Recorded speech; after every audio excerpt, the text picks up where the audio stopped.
Imagine an army that doesn't just fight enemy soldiers, but destroys everything that supports them: farms, railroads, and towns.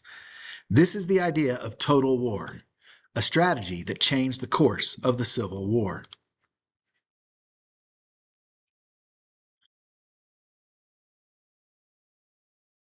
Total war is war with few rules, restrictions on the targets or types of weapons used.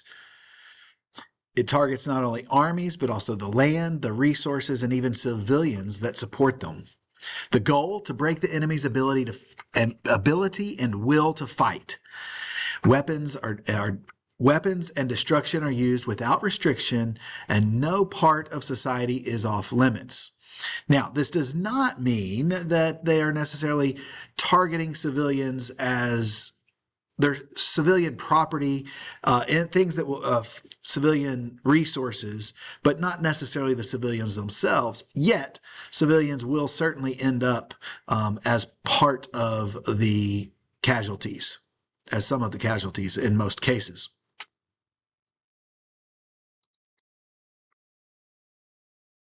Ulysses S. Grant is the really at the heart of this idea of total war. He saw this as a way of speeding up the end of the war. He actually saw the death and destruction of this war and how long it was going on and the number of battles, and he saw all of these things, and he believed that total war was actually a better way to end the war faster and with fewer casualties than if he didn't do this. So he targeted Southern land property, knowing destroying infrastructure and supplies would weaken the Confederacy, and that farms and railroads and cities would become degraded as a result of that, and the South's ability to fight would be diminished. And the main way that this total war or destructive war was implemented was through William Tecumseh Sherman's March to the Sea. So Sherman attacks Atlanta. They take and capture Atlanta, burn much of Atlanta. Much of Atlanta ends up being burned, and then march from Atlanta to Savannah, and all along the way destroyed railroads, farms, and towns. The goal, as we've said, is to crush Southern morale and their resources. And so this is going to be very successful, and we will see that he is reviled in the South as a result of this. Even still today in Georgia, he is hated in many cases. Not everywhere, but in many cases. And so let's just look at some images from the war and the results of it.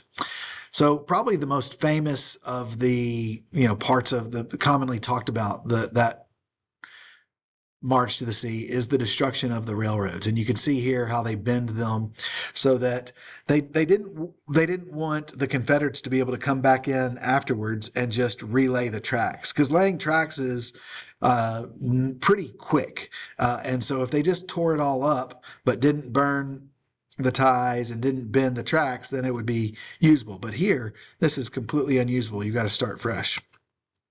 So this is showing them actually in the process here of destroying. Here's just showing another more destruction. And then this image isn't necessarily from his march to the sea. It's actually of Columbia, South Carolina. But it does start to show the impact that total war had on the Confederacy and the Confederate states.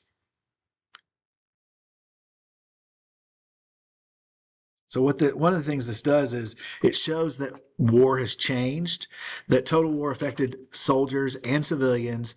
It shortened the war by weakening the South's ability to resist and demonstrating the Union's determination.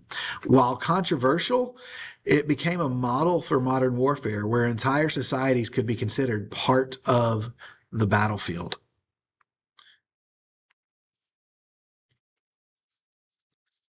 So, total war challenged traditional ideas of battlefield honor and civilian safety. Sherman's march to the sea and Grant's campaign to remind us that war is not just about armies, it is about the entire society that supports them. The lessons of total war remain a powerful and sobering part of history. Sherman's march to the sea is total war in action.